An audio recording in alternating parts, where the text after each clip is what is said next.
In this lesson, we'll be learning how to say something is above, over, or on top, or below, or under in te reo Māori.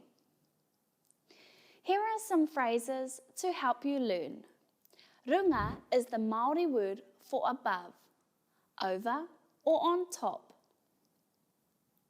If we had just come home from the supermarket, we would need to start to unpack the kai, or food.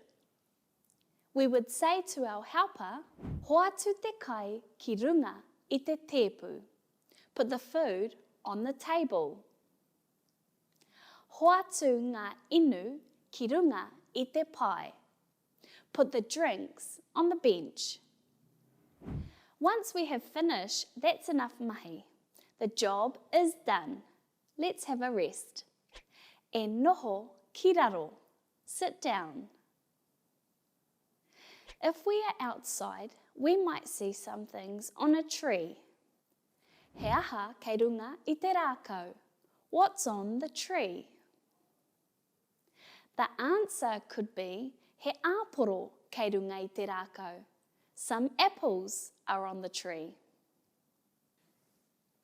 And I thought I was getting outside to escape from food. Te reka hoki, delicious. I look below the tree and see some mushrooms. He aha kei raro I te rākau. What's below the tree? He harore kei raro I te rākau. Some mushrooms are below the tree. I'll pick these as I hear mushrooms are the new superfood. Tēnā karawhiua. Give it a go.